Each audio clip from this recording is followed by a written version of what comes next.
ଆଜ୍ଞା ନମସ୍କାର, ମୁଁ ଚିରଞ୍ଜୀବ ଦାସ। ଆଜିର ଶୀର୍ଷକ ବିଧାନସଭା ପବିତ୍ର ଗୃହ। ବିଧାନସଭା ଚାଲିବାରେ ଏତେ ହଟ୍ଟଗୋଳ କାହିଁକି? କାହିଁକି ବାରମ୍ବାର ମୁଲତବୀ କରାଯାଉଛି ବିଧାନସଭା?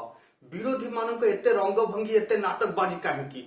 ବିରାଟ ପ୍ରଶ୍ନବାଚକ ଏଠି ଉଠୁଛି। କାହା ସ୍ୱାର୍ଥରେ, କାହା ଇଙ୍ଗିତରେ ଏସବୁ କରାଯାଉଛି?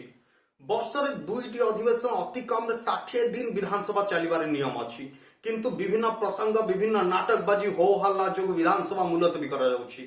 ଅଧିବେଶନର ମୂଳ ଲକ୍ଷ୍ୟ ଓ ମୁଖ୍ୟ ଉଦ୍ଦେଶ୍ୟ ରାଜ୍ୟର ସମସ୍ୟା ଏବଂ ଏହାର ସମାଧାନ। ଏହି ହୋ ହଲ୍ଲା ମଧ୍ୟରେ ଲୁଚିଯାଏ ରାଜ୍ୟର ସ୍ୱାର୍ଥ, ଉନ୍ନତି ହବ ବା କିପରି? ବର୍ତ୍ତମାନ ଆମ ରାଜ୍ୟର ଶିକ୍ଷା, ସ୍ୱାସ୍ଥ୍ୟ, ନିଯୁକ୍ତି, ଶିଳ୍ପ, ଆଇନ ଶୃଙ୍ଖଳା, ଦର ବୃଦ୍ଧି ଅନେକ ଗୁରୁତ୍ୱପୂର୍ଣ୍ଣ ସମସ୍ୟା ରହିଥିବା ବେଳେ ସମାଧାନ ହବ ବା କିପରି? କିଛି ବ୍ୟକ୍ତିଗତ କିମ୍ବା ଦଳୀୟ ପତିଆରା ବଢାଇବା ପାଇଁ ପରସ୍ପରକୁ ଆକ୍ଷେପ ପ୍ରତ୍ୟାକ୍ଷେପରେ ବ୍ୟସ୍ତ।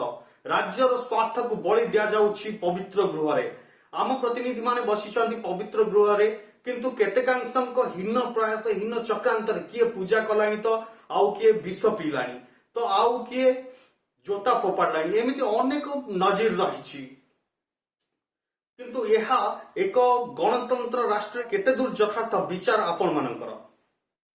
ଯିଏ ନାଟକବାଜି କରିବ ତା ପାଇଁ ବିଧାନସଭା ବନ୍ଦ, ଯିଏ ଆମ ସ୍ୱାର୍ଥ କିମ୍ବା ରାଜ୍ୟ ସ୍ୱାର୍ଥ ନ ଉଠେଇବ ତା ପାଇଁ ବିଧାନସଭା ବନ୍ଦ। ଆଜ୍ଞା, ପବିତ୍ର ଗୃହକୁ ପବିତ୍ର ରହିବାକୁ ଦିଅନ୍ତୁ, ଅପବିତ୍ର କରନ୍ତୁ ନାହିଁ।